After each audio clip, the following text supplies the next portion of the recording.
La planète nous offre des paysages grandioses, peuplés par une faune fascinante. Mais que faisons-nous pour protéger ces trésors? Dirk Steffens, grand voyageur et passionné de nature, nous emmène aujourd'hui en Australie où vivent les animaux les plus venimeux de la Terre. Pour trouver les animaux les plus venimeux de la planète, il faut aller en Australie. La péninsule du Cap York, au nord du continent, grouille littéralement d'animaux dangereux, comme cette vipère de la mort. Le venin de ce tout petit serpent suffirait à tuer plus d'une vingtaine de personnes. Qu'il s'agisse de serpents, de crocodiles, de pieuvres, de méduses, de poissons épineux ou d'araignées, beaucoup de ces animaux peuvent devenir très dangereux pour l'homme. Ça explique qu'on les ait chassés et qu'on ait longtemps essayé de les exterminer. Depuis quelque temps, on se demande de plus en plus si ces animaux dangereux ne jouent pas un rôle important dans leur écosystème. Et s'ils ne peuvent pas aussi nous être utiles à nous, les hommes.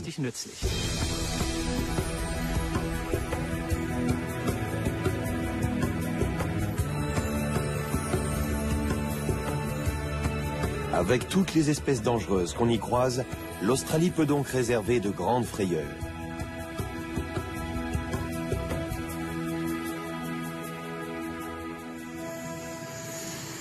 Je me rends sur la péninsule de Cap York, tout au nord de l'Australie. Il n'y a pas d'endroit plus dangereux en termes d'animaux venimeux. Un vieil ami m'attend là-bas, Brian Fry, l'un des chercheurs en venin les plus réputés du pays. Hey Brian, ça fait longtemps. Comment vas-tu? Bien, j'ai du nouveau. Du nouveau? Un serpent? Deux serpents. De quelle espèce s'agit-il? Des serpents tatoués. Je viens de dire que tu étais un grand scientifique, mais tu es quand même un peu original dans ton genre. Au moins, je m'amuse. Allez, on y va. Brian est un honorable professeur de l'université de Melbourne. C'est aussi un fan de heavy metal. Il sillonne le continent pour collecter du venin, en particulier celui des serpents.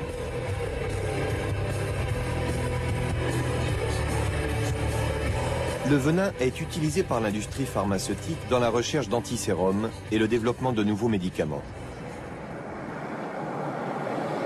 Quel est l'intérêt des venins d'animaux ? Le venin est un stade suprême d'évolution. D'un côté, on a le prédateur, de l'autre, la proie. Le venin crée une interaction chimique entre les deux. Il produit un effet extraordinaire. Aujourd'hui, Brian prévoit d'attraper des serpents marins, venimeux bien sûr, et si possible en grande quantité. Plus il récolte de venin, meilleur c'est pour ses recherches.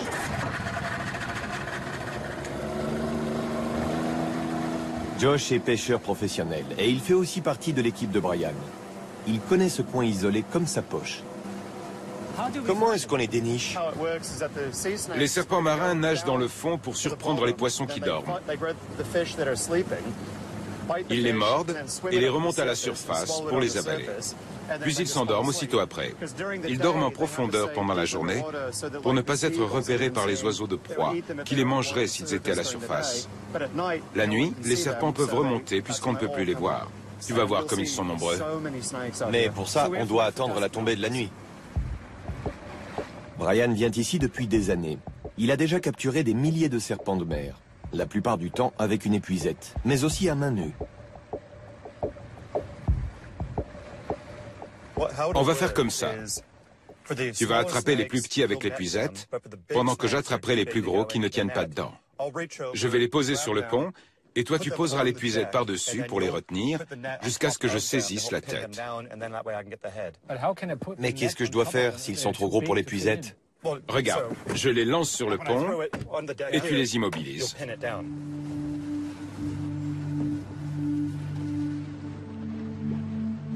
Brian fonctionne à l'adrénaline. Le danger l'excite. Mais malgré toute son expérience, son métier reste dangereux.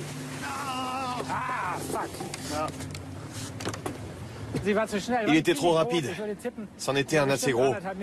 Je dirais environ 1,50 m de long. Tu as reconnu ce que c'était? Oui, un lapémis sardouiki femelle. Comment tu sais que c'était une femelle? Parce que les femelles sont à peu près 2 fois plus grosses que les mâles. Tous les serpents marins sont ovipares et les femelles sont plus grosses. Des fois, je me demande si je dois croire tout ce que me raconte Brian. Alors, c'était vraiment une femelle? T'es vraiment certain que c'était une femelle? Catégorique. C'est lui le spécialiste.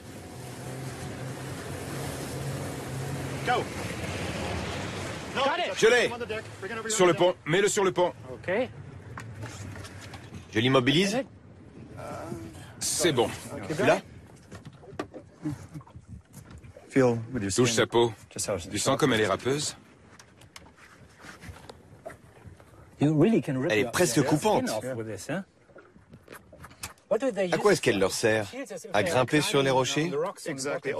Exactement. C'est une spécificité des mâles. Lors de l'accouplement, ça lui permet de s'accrocher à la femelle, même s'il n'a pas de pattes. Les serpents ont des crocs venimeux relativement courts, assez longs cependant pour transpercer la peau.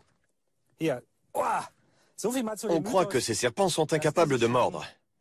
C'est faux. Mais je ne suis pas complètement crétin, et j'ai pensé à retirer mon doigt du gant. Le venin de serpent de mer est l'un des plus puissants qui soit.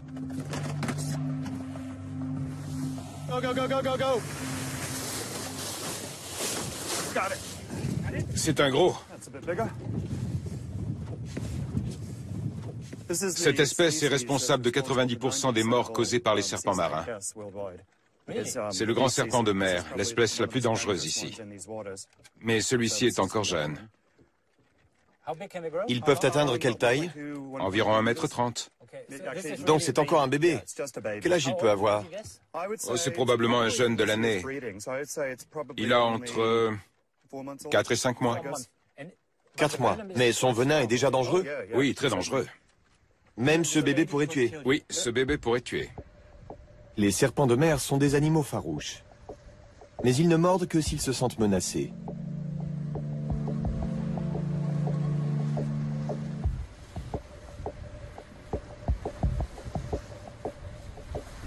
Est-ce que tu t'es déjà fait mordre?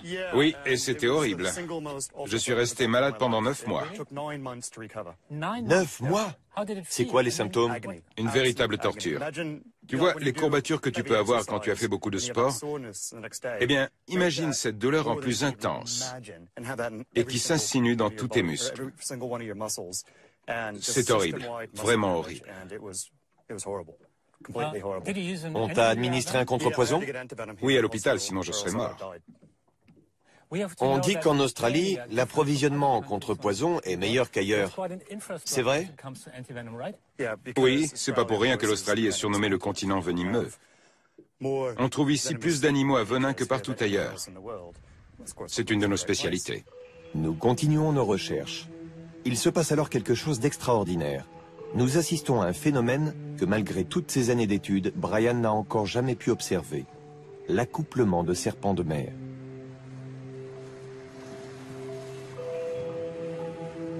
Super. Regarde ça. Combien de temps dure un accouplement? J'en sais rien. C'est la première fois que je vois ça. C'est génial. On sait peu de choses sur la reproduction des serpents de mer. Tout ce qu'on sait, c'est que plusieurs espèces sont menacées d'extinction. Ils ont combien de petits? Ça varie selon les espèces? Oui, ça varie. Le Lapémis hardwicki n'a que 2 petits à la fois. En liberté, ils vivent jusqu'à 4 ou 5 ans seulement et ne s'accouplent que 2 fois dans leur vie. Ça explique pourquoi l'espèce est mise en danger quand des serpents sont pris dans les chaluts. Ce faible taux de reproduction les rend particulièrement sensibles à l'activité humaine. Absolument. Les serpents de mer ne font pas partie des espèces les plus appréciées. Mais est-ce qu'il y a une évolution dans nos comportements? Est-ce qu'on ne se préoccupe pas un peu plus des animaux menaçants et venimeux? Oui et non. Même si toi, tu ne les trouves pas spécialement menaçants. Oui et non. Je pense que les gens apprennent à apprécier l'ensemble des espèces et des merveilles de la nature, même d'un point de vue purement capitaliste. As-tu idée du nombre de personnes qui souffrent d'hypertension? La plupart du temps, ils prennent des médicaments qui sont produits à partir du venin de serpent. Il y a derrière tout ça une industrie de plusieurs milliards de dollars et un nombre inimaginable de vies en jeu. Le venin est irremplaçable dans ce genre de traitement. Toutes les espèces sont importantes. Si nous détruisons les serpents, c'est comme si nous jetions des milliards de dollars à la mer. Nous nous arrêtons vers minuit. Nous avons attrapé 7 serpents et Brian est satisfait.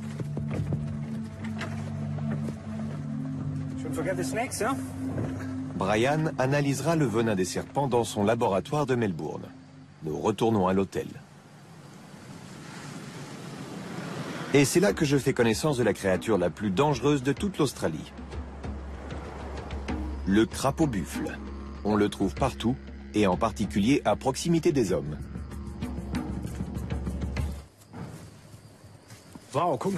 Regardez-moi ça. En fait, je suis sorti de ma chambre parce que j'ai du linge sale. Et la machine à laver se trouve de l'autre côté.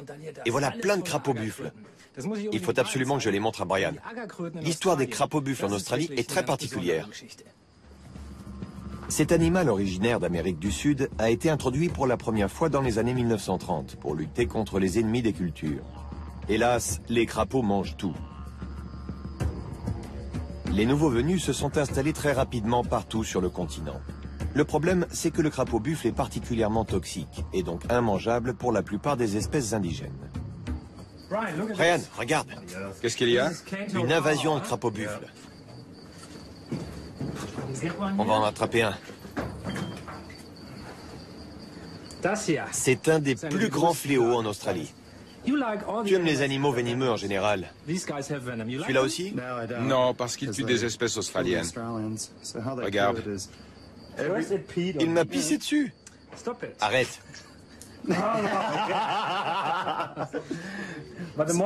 Ces glandes sont particulièrement importantes. Le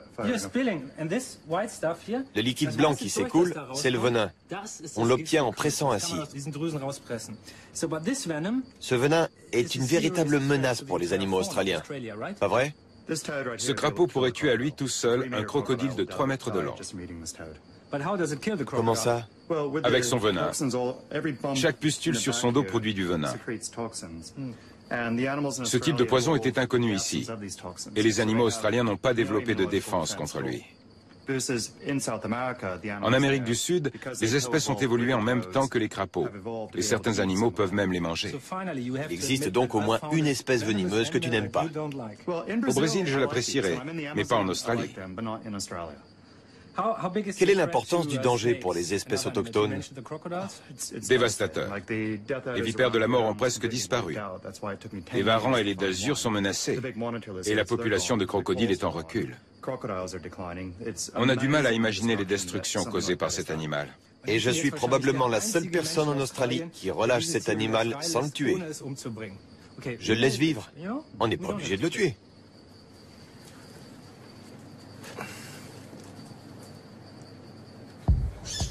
Les crocodiles font partie des principales victimes des crapauds buffles. Il n'y a pas que les grands crocodiles de mer.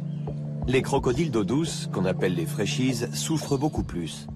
Les crapauds venimeux les ont déjà décimés. Les chasseurs constituent une autre menace pour les crocodiles, parce que leur cuir reste un produit convoité. Le braconnage a cependant diminué ces dernières années. Aujourd'hui, on ne traque plus les crocodiles, on les élève.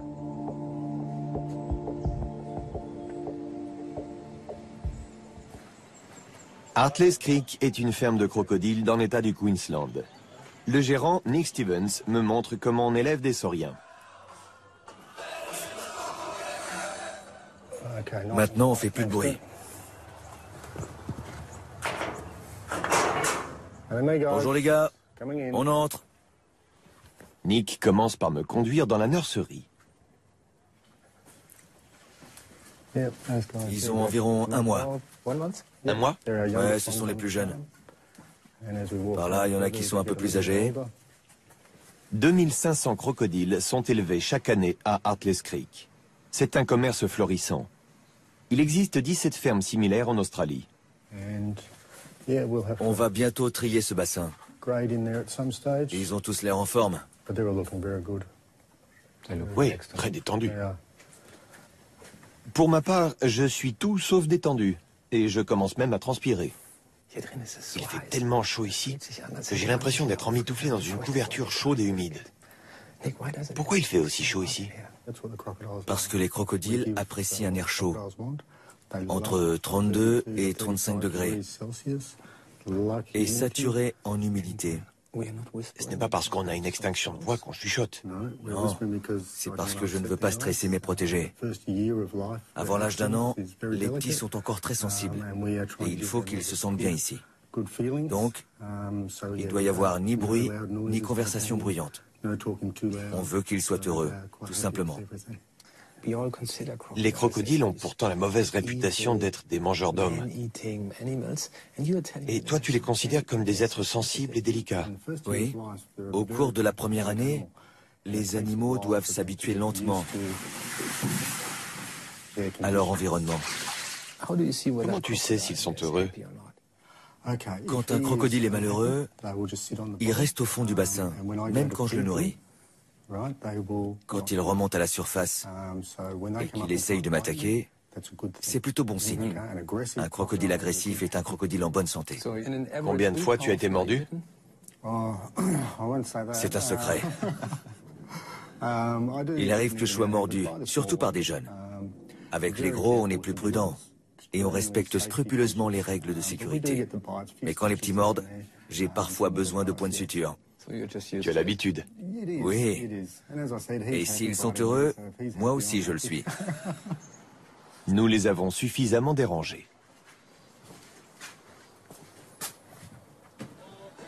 À quoi sert la radio? Tu l'éteins quand on entre et tu la rallumes quand on sort. Ça permet aux jeunes de s'habituer aux voix humaines. Tu mets de la musique pour les crocodiles? Oui, uniquement pour les crocodiles, pas pour moi. Qu'est-ce que tu crois? Ils doivent s'habituer au bruit, aux humains et aux voix. Comme ça, ils ne s'inquiètent pas si je parle un peu avec eux quand je viens les nourrir. Qui a eu cette idée? Toutes les fermes font ça depuis plusieurs années. Il y a de la musique presque partout. Alors, est-ce qu'ils sont plutôt country ou classiques? Ils sont rock'n'roll. Rock'n'roll.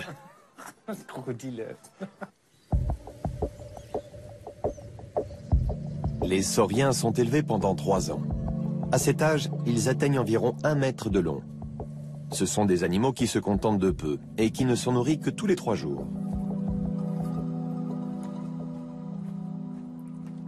C'est lourd. Ouais, c'est lourd. Vous avez faim, les gars? Vous vous demandez peut-être ce qu'on leur donne à manger. Ce sont des têtes de poulet. Les humains ne les consomment pas. Exact. Et c'est une alimentation saine. Comment on fait? Il faut lancer les morceaux un par un? Non, prends-en plusieurs. Maintenant, j'y vais? Vas-y.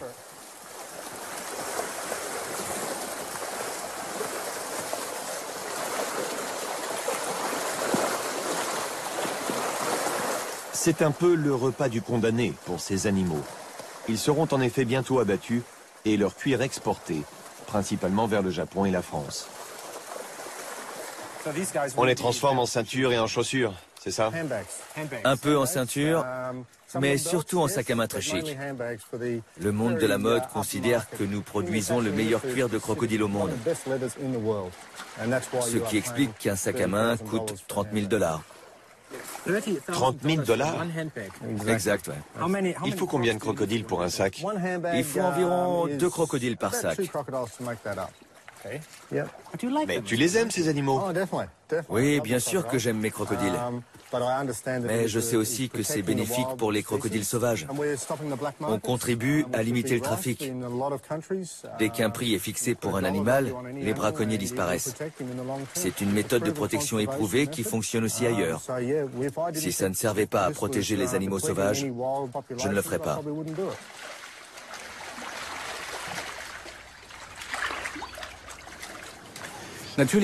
Bien sûr, l'idée d'élever des crocodiles en aquarium dans le seul but de les transformer en ceinture ou en sac à main n'est pas forcément des plus sympathiques.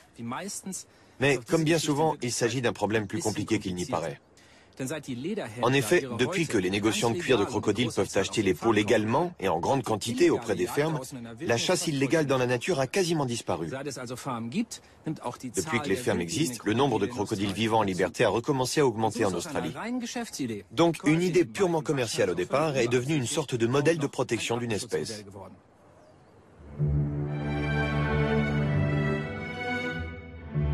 Les animaux venimeux ne vivent pas uniquement sur la terre ferme, mais aussi dans les eaux qui entourent l'Australie.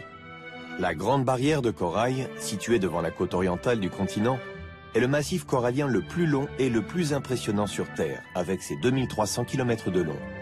Et l'endroit grouille lui aussi de créatures venimeuses. Jamie Seymour de l'université James Cook est le spécialiste des poisons sur la Grande Barrière. Il en étudie les habitants venimeux depuis une vingtaine d'années. Pour Jamie, la diversité unique de la faune dans la Grande Barrière de Corail explique qu'il y ait plus d'espèces venimeuses que partout ailleurs. La Grande Barrière de Corail est un écosystème très rude. Les coraux doivent lutter à chaque instant pour préserver leur territoire. Ils n'ont pas le choix. S'ils ne veulent pas être envahis par d'autres espèces, ils sont obligés de se défendre. Et les animaux comme les méduses et les coraux n'ont que leur venin pour se défendre efficacement. Aujourd'hui, Jamie veut attraper un poisson-pierre. Ce n'est pas très facile, puisqu'une seule piqûre peut parfois suffire à tuer un être humain.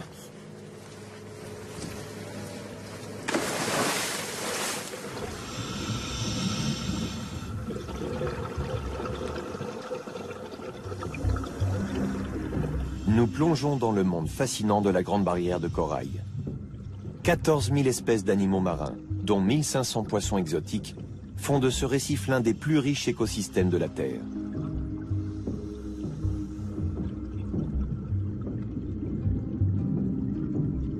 Personne ne sait combien d'espèces sont venimeuses, mais il vaut mieux ne pas toucher à ce qu'on ne peut pas identifier comme inoffensif.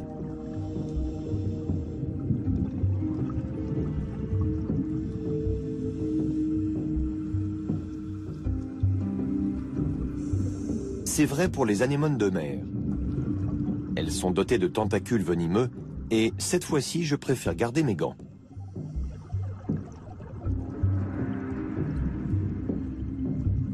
Les anémones de mer vivent en parfaite symbiose avec les poissons clowns. Le poisson défend l'anémone contre les attaques.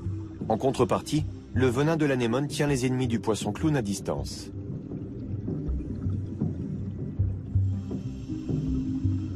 Le poisson-pierre, lui, a développé une stratégie de survie tout aussi raffinée puisqu'il est le roi du camouflage. Il faut avoir des yeux aussi exercés que ceux de Jamie pour le distinguer sur un fond de rochers ou de coraux.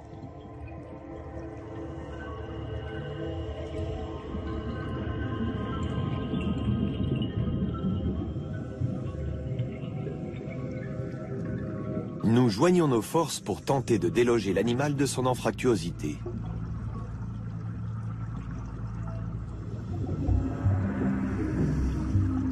Jamie me montre comment tenir le poisson-pierre. Il faut absolument éviter sa nageoire dorsale, car c'est l'endroit où se trouvent les dards empoisonnés. Voilà pourquoi il est si dangereux pour les plongeurs ou les baigneurs de marcher dessus par accident. Le venin pénètre immédiatement dans le corps et peut provoquer une paralysie respiratoire et une défaillance cardiaque. Je suis rassuré de savoir que Jamie a de l'antivenin avec lui.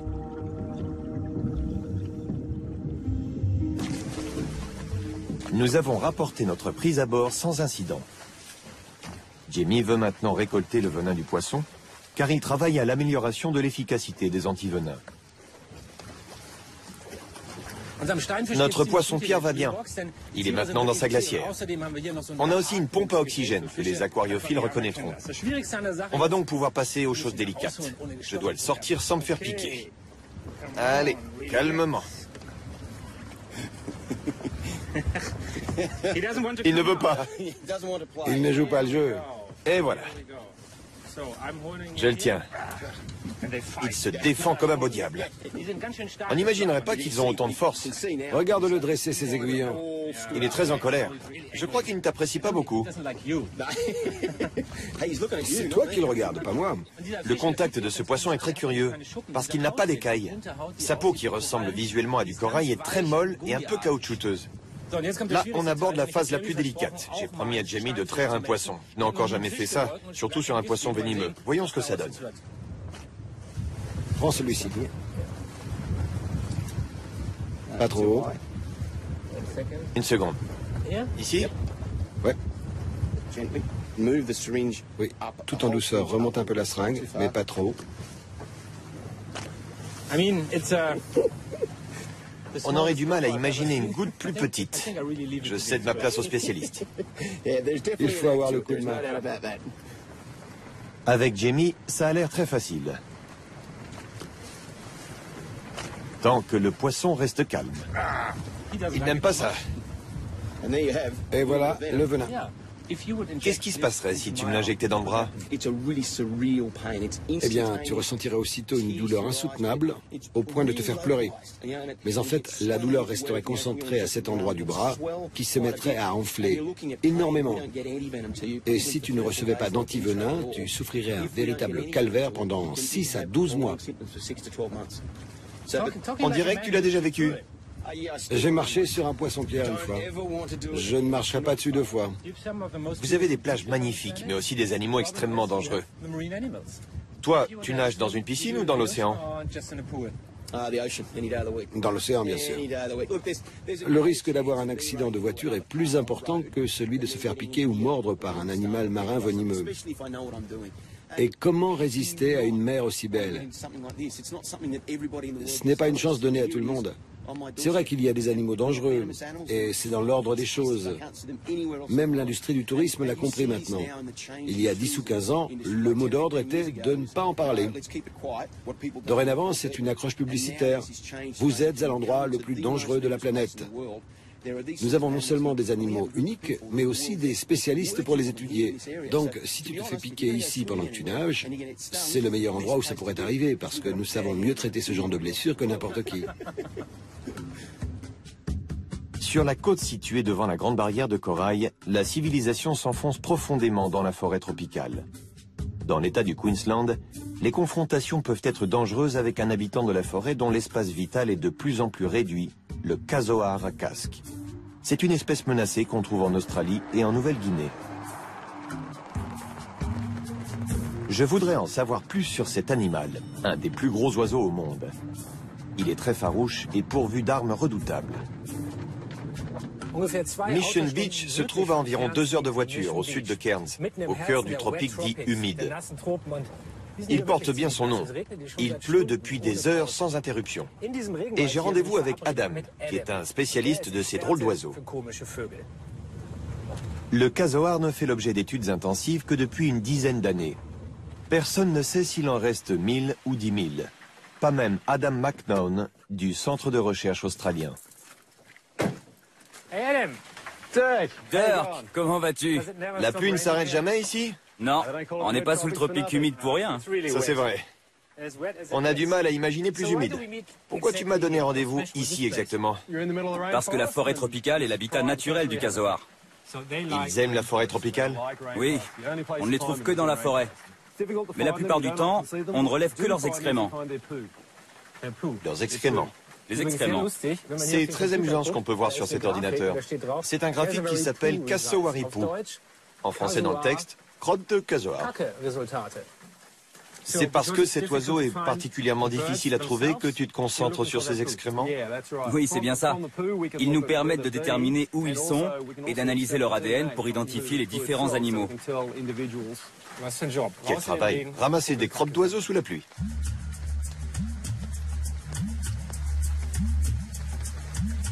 Le casoar peut avaler de gros fruits et rejeter les noyaux intacts. Cet oiseau coureur est par conséquent d'une valeur inestimable pour la forêt tropicale australienne.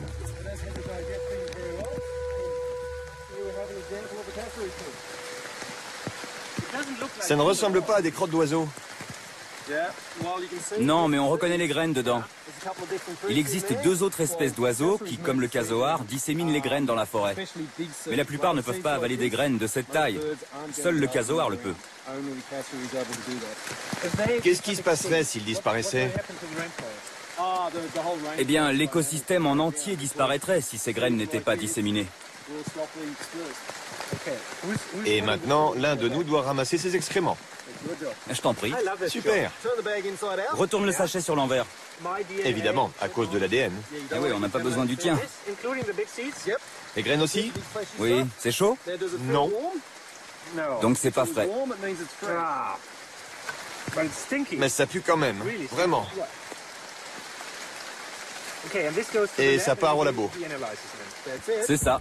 Maintenant que je sais tout ça, j'aimerais bien rencontrer un de ces drôles d'oiseaux. Mais même Adam a rarement l'occasion de voir ces animaux en liberté. Avec cette pluie, les chances sont presque nulles. J'en ai assez. Je suis trempé et j'ai envie de rentrer. Adam m'a parlé d'un endroit où je suis presque sûr de trouver un casoar. On y va? Voici Cass, la fierté du parc naturel Rainforest Habitat. Cette femelle casoar est arrivée ici il y a 15 ans, alors qu'elle était âgée de quelques jours. C'est Terry Carmichael qui l'a élevée. Tu vois, tout à l'heure, elle était nerveuse. C'était un signal clair pour délimiter son territoire. Il faut être très prudent. Si tu en croises un en liberté, il faut reculer tout doucement, sans le lâcher des yeux. Essayez de paraître le plus grand possible, par exemple en soulevant ton manteau au-dessus de ta tête. Ça m'est déjà arrivé, tu sais. Un casoar sauvage n'osera pas t'attaquer directement dans ce cas. Ils sont énormes. Oui, ce sont des animaux grands et forts. Regarde ses pieds. C'est un dinosaure vivant que tu as devant toi. Quand ils ont des petits, les casoars font preuve d'une agressivité accrue. L'oiseau peut attaquer avec les deux pattes en même temps. Il y a eu des cas de décès, mais très rares. C'est plutôt l'homme qui est dangereux pour le casoar que l'inverse. Nous sommes dans cette partie de l'Australie depuis 140 ans et nous avons encore beaucoup à apprendre sur les animaux que nous avons chassés. En 140 ans, nous avons instauré une civilisation occidentale riche et nous menons une vie confortable. Mais on doit aussi penser aux animaux qu'on a chassés. Le casoar est un symbole. Sur ses deux pattes, c'est l'animal le plus rapide de la forêt tropicale. Une chose est sûre, la forêt ne serait plus jamais la même sans le casoar.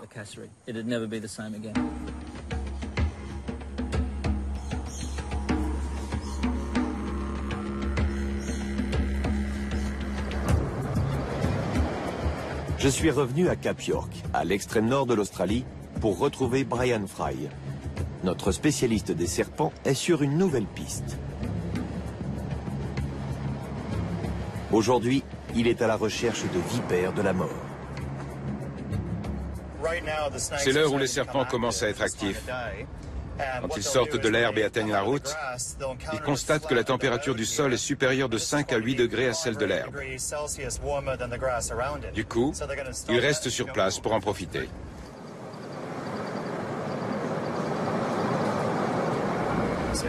Quelque chose bouge ici. Un serpent.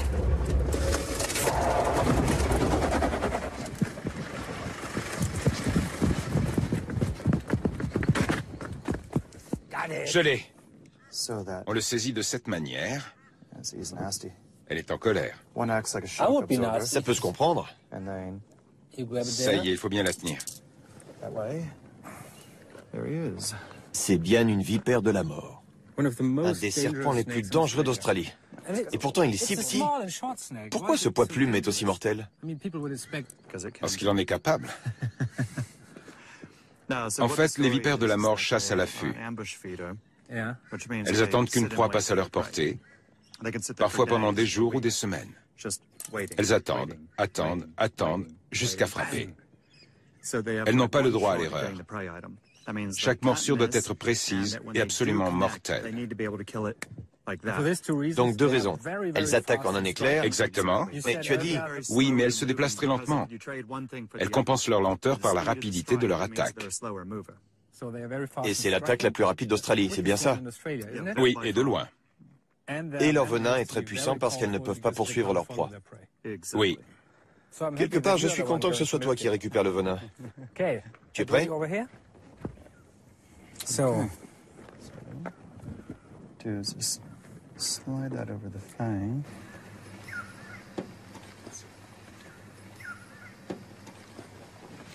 Quelle est la particularité de son venin? J'ai été mordu par une vipère de la mort une fois. Comment le décrire? Ce n'était pas que désagréable. Comment dire?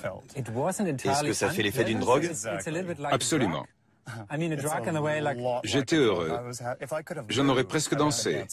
Sauf que j'étais paralysé. Mais en moi-même... Sérieusement? Honnêtement, je n'ai jamais connu un trip pareil. Tu ne plaisantes pas. La morsure en elle-même fait mal, et après? Quand une telle vipère te mord, tu ressens bien entendu la douleur de la morsure. Mais cette douleur ne s'étend pas comme pour les serpents de mer.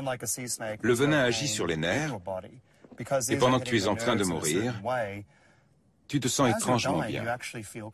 Si tu veux absolument te faire tuer par un serpent, je te recommande la vipère de la mort. C'est noté. Maintenant, on doit l'emballer sans lui faire de mal.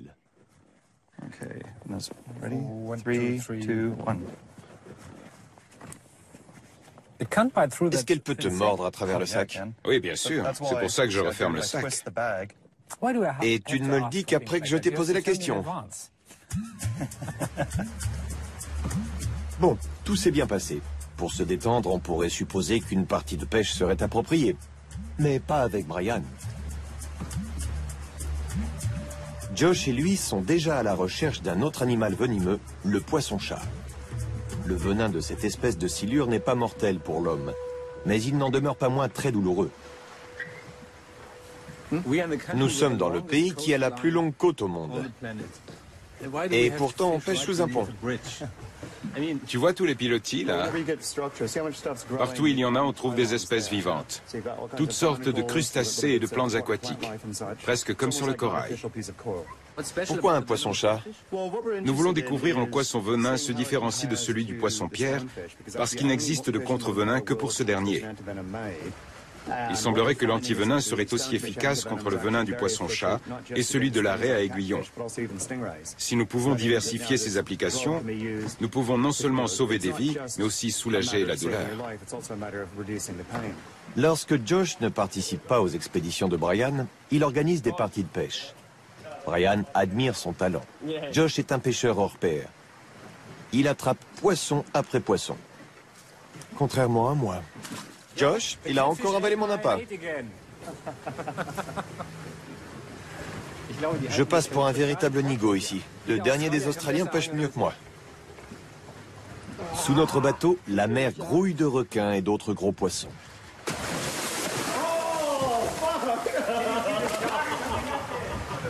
Peu importe ce que c'était, l'animal nous vole presque tout ce qu'on a pêché. Les requins mangent tout. Tu parles d'un pays? Ici, les requins s'invitent pendant qu'on pêche. L'Australie, croyez-moi, c'est bizarre. Josh connaît un autre endroit où on trouve des poissons-chats. Nous devons nous dépêcher avant que le soleil ne se couche.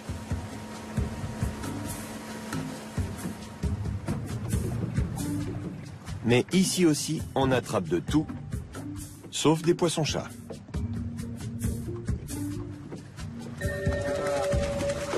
C'est un bébé requin.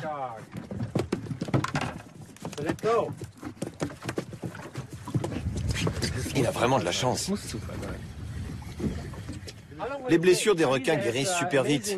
Il va se remettre rapidement. Oui, les requins sont étonnants. Il n'est pas gravement blessé. Non, pas du tout. Nous, c'est des poissons-chats qu'on cherche. Relâche-le. Brian a encore ferré quelque chose. Toujours pas de poisson-chat. Mais une prise tout de même intéressante. Qu'est-ce qu'il est beau! C'est une raie à aiguillon. Elle aussi, elle est venimeuse. Elle possède un aiguillon sur la queue qu'elle utilise comme un fouet. Il faut faire un peu attention. Ils sont faits pour casser, en fait. Ça ne fait pas mal à la raie. C'est exactement ce genre de choses qui a tué Steve Irwin. Voici l'arme de la raie à aiguillon. Comme Brian l'a expliqué, ça ne dérange pas la raie si cette pointe casse, parce qu'elle repousse. C'est une arme défensive. Ça signifie qu'elle est faite pour se planter et rester dans le corps d'un animal qui attaquerait la raie. Voici le nez, les oreilles, et bien sûr une jolie petite gueule. Est-ce que tu sais à quoi lui sert une aussi longue queue? Elle est presque 3 fois plus longue que son corps. Les rayures noires lui donnent une allure de serpent de mer. C'est vrai. C'est du mimétisme, peut-être? Non, je ne vois pas pourquoi. Je n'en ai aucune idée. En revanche, je peux te dire qu'il s'agit d'une femelle. Si c'était un mâle, il aurait des claspers sur le côté. Alors on relâche la petite, d'accord? Adieu. Brian est satisfait. Il a sa dose de venin pour aujourd'hui. On prend le requin. Je passe par en dessous. Descends, descends. Oui, je l'ai. Un magnifique poisson-chat. Mets-le sur le sol pour qu'il ne casse pas mes instruments. C'est génial.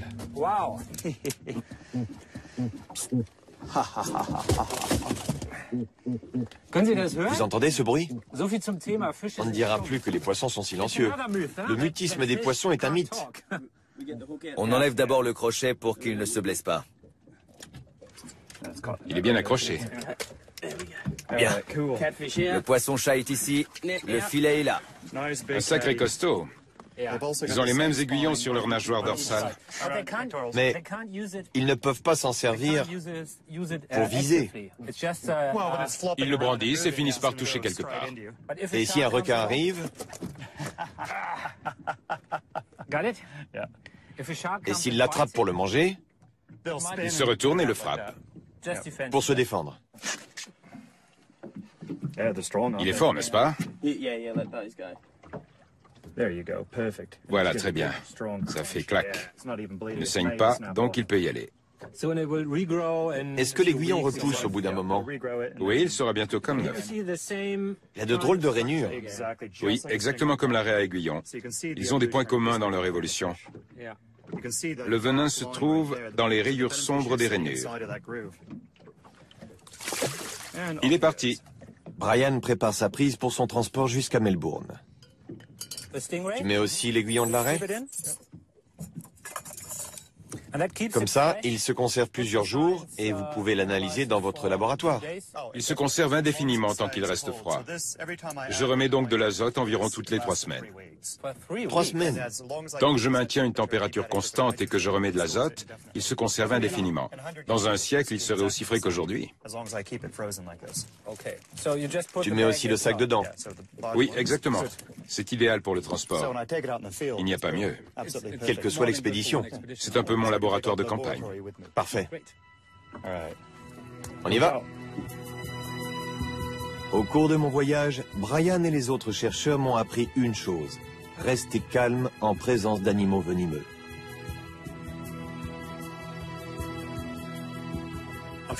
Qu'il s'agisse de poissons-pierres, de serpents ou de crocodiles, jusqu'à maintenant, les Australiens appréciaient peu les animaux potentiellement venimeux.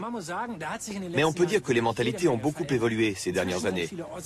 Désormais, de nombreux Australiens sont même fiers que leur continent abrite plus d'espèces venimeuses qu'aucun autre. Ils ont également commencé à se préoccuper de la protection de ces animaux. Et je dois dire que c'est une très bonne nouvelle.